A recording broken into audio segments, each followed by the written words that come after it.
Olá, minha amiga, meu amigo, hora do nosso encontro neste domingo, dia 19 de outubro.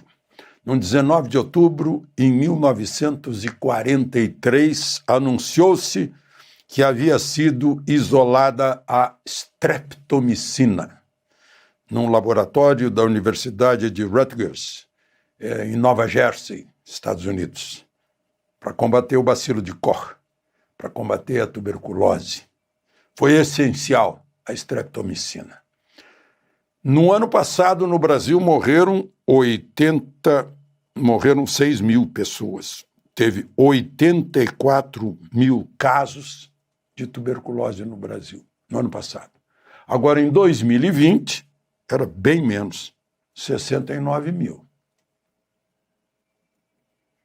Tuberculose ainda mata. Lembre-se de se inscrever e, ao final, de deixar o gostei ou não gostei.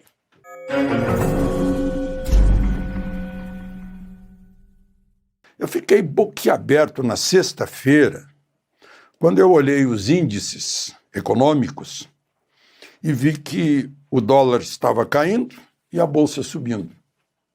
Imaginei que deveria ser o contrário. Ou seja, o mercado estava otimista, eufórico. Um dia depois daquela reunião na Casa Branca, andaram tomando algum estimulante, algum euforizante, ou estão totalmente desligados da realidade. Eu não entendi. Qualquer jornalista sabe, né, ouvindo, porque tinha a fonte primária, foi o próprio ministro de Relações Exteriores, depois da reunião com Marco Rubio, que falou e disse, olha, não deu em nada, né? A gente conversou, pelo menos a gente conversou, mas ele me chamou no particular ali para uma reunião íntima, só a dois, né? E que eu não posso revelar. Gente, qualquer pessoa sabe que o assunto foi político nessa reunião e foram as exigências que todo mundo conhece, de devido processo legal, Estado democrático de direito, fim de censura, fim de perseguições políticas, né? Respeito a direitos humanos, respeito à Constituição. Eu não entendi essa reação do mercado. Talvez seja aquela história que eu vi em jornais, né? No dia seguinte, Trump se reuniu, recebeu Zelensky e negou o míssil Tomahawk para o Zelensky. Eu vi em manchetes de jornais assim, Zelensky vai a Trump pedir míssil Tomahawk. Não, a manchete é Trump negou míssil Tomahawk. E será que tem gente que acredita nessas coisas?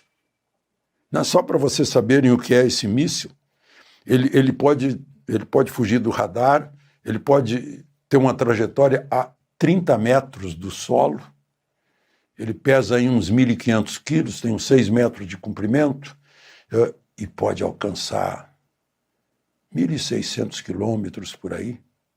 A distância entre Kiev e Moscou é menos da metade disso. Então, Trump não ia fazer isso para o Putin, ou poderia perder todas as negociações de paz. Não, seria uma ameaça. Olha, daqui a pouco tem um Tomahawk aí no Kremlin. Não. Mas deu a manchete. Zelensky foi pedir Tomahawk. Não deram resultado. Deram a notícia de um dia anterior, depois da reunião. A mesma coisa, tudo bem, antes, olha, o nosso chanceler vai conversar com Rubio para derrubar a tarifa. Isso foi a véspera. Depois, não conseguiu nada, nem 0,5%. E o Brasil vai continuar com queda nas exportações para os Estados Unidos. Isso não é uma boa notícia. O mercado tomou como se fosse uma boa notícia. Eu não entendi nada. Né? Mas, enfim, cada um tem a ingenuidade que comporta. Né? Qual é um dos pontos? Né? Lá a gente viu, olha só, a Maria Corina Machado deu uma entrevista para a Folha de São Paulo. Ela está num lugar incerto e não sabido, não dá para identificar pela entrevista, foi por videoconferência, né? Provavelmente numa embaixada, e aí a Folha de São Paulo perguntou o que a senhora tem a dizer ao Brasil, e ela disse o seguinte, diz que o Brasil teria que dizer para o Maduro, com outros presidentes da região, o seguinte, chegou a hora de ir embora, acabou, vá pelo seu próprio bem, Maduro. Se o Brasil fizesse isso, contribuiria para tirar os 40% de tarifa política, tem só 10% de tarifa econômica. Tanto que a reunião econômica foi aberta depois, aí todo mundo pode saber. Aqueles um pouquinho mais de 15 minutos de só dois, Mauro Vieira e Rubio, foram só dois, para não vazar, para não conversar na frente dos outros e vazar. Como vazou aquela conversa da Janja lá na China, né, de pedir que tivesse um chinês para fazer censura no Brasil e tal, no TikTok, aquela coisa. Por isso é que Mauro Vieira não pegou o telefone e saiu de lá. Oi, Lula, olha, foi isso, isso, isso. Não. Ele pegou o avião e veio para falar lá no Alvorada. Para ninguém saber. Se é para ninguém saber, o que é? Uma espécie de ultimato, né, sobre direitos humanos, censura, respeito. O que é o Trump na Venezuela? Quer que Maduro vá embora, que haja uma eleição que vai eleger de novo, né, o partido de Maria Corina. Maria Corina botou lá o embaixador Edmundo, mas se fosse ela seria muito mais ainda.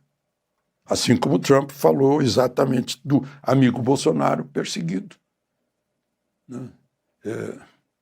Prisão sem fato, prisão sem lei, né, que a gente tem aqui. Agora mesmo, foi reaberto, Gonê reabriu um processo, uma ação, que já tinha sido posta no arquivo pelo Aras, pelo Augusto Aras, que não tinha, era influência de Bolsonaro na Polícia Federal. Parece ironia, né? Porque é exatamente o oposto. O Supremo proibiu o Bolsonaro de nomear um diretor da Polícia Federal. É o oposto. Mas vai ser reaberto agora, pelo Gonê. Está reabrindo. Tem fato novo? Tem um negócio lá do governo Bolsonaro? Tem algum fato novo? Não. Então como é que está reabrindo? Eu só queria entender. Outra coisa, o Moraes mandou a defesa do Collor informar por que a tornozeleira dele estava desligada lá na casa dele. Ele não saiu de casa. Não, acabou a bateria. Isso é um problema do Juizado de Execuções Criminais lá de Maceió. Por 36 horas ficou sem bateria.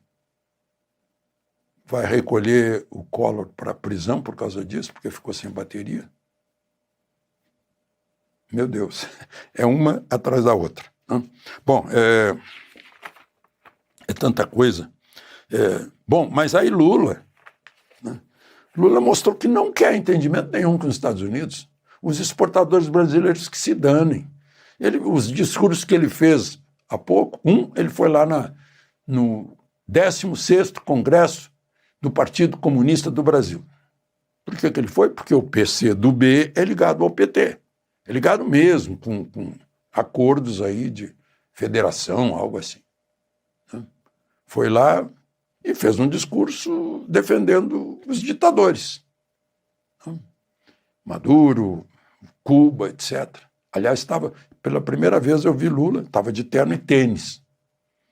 Ele não está inovando, né? Eu vi o Pierre Trudeau, chefe de governo do Canadá, em 1969. Ele virou notícia no mundo porque usava terno, gravata e tênis. Pierre Trudeau. É o pai do Justin, ou Justin, que foi depois chefe de governo do Canadá também. 56 anos depois. Imagino que foi Janja que convenceu Lula a entrar na moda. Mas depois ele teve lá num Cursinhos do Povo, algo assim, né? Que é uma promoção do Ministério da Educação para estimular as pessoas mais pobres a passar no vestibular. Aí está lá escrito que, de preferência, negros e indígenas. Aí já corrompe o artigo 5º da Constituição, no caput diz: todos são iguais perante a lei, sem distinção de qualquer natureza. Vão ter que mudar a Constituição. Mas, enfim, e aí ele fez um discurso dizendo que a América Latina não tem que ficar aí ouvindo o fala grossa. Tá? Ele não quer amizade com o Trump, ele não gostou da química, provavelmente, né, com essas declarações, ao mesmo tempo que eu estava lá de camisa vermelha, chapéu Panamá, e Haddad, na ocasião, disse que ele aceitou o ministério quando Lula impôs como condição o seguinte: para o pobre no orçamento e o rico no imposto de renda. Só que depois ele disse que quem sustenta o sistema tributário é a classe trabalhadora. Quando melhora de vida, o Estado deixa de alcançá-lo. Alcançá-lo deve ser o sistema tributário, porque a classe trabalhadora está no feminino. Mas se isso não fosse falso, uma falácia, ele estaria confessando que não conseguiu cumprir. Se ele está dizendo que é o pobre que sustenta e não o rico. O rico não paga imposto, então. E no meio do pobre e do rico tem uma classe média imensa que paga tudo, né? Então, estamos assim. Lula manda o ministro de Relações Exteriores negociar com o Rubio, só para constar, mas ele continua fazendo discurso contra o Trump, contra o capitalismo, contra o imperialismo. O Haddad uma vez me disse que o futuro da humanidade é o marxismo. Né? Interessante. Agora eu vejo aí aqueles que assinaram, alguns que assinaram aquela Carta da Democracia a favor do Lula e contra o Bolsonaro e contra o Paulo Guedes. Será que era inveja? Porque agora estão assinando aí uma reação ao desequilíbrio fiscal. Movimento Orçamento Sem Gasto, né? Pela lei de responsabilidade fiscal e tal. O governo e o Congresso seriam responsáveis. Eu vi entre as assinaturas Pércio Arida, Edmar Baixa, Helena Landau, Armínio Fraga. Acho que todos esses assinaram a tal de Carta da Democracia. Henrique Meirelles, Maílson da Nóbrega. Esse é o Brasil. De Brasília, Alexandre Garcia.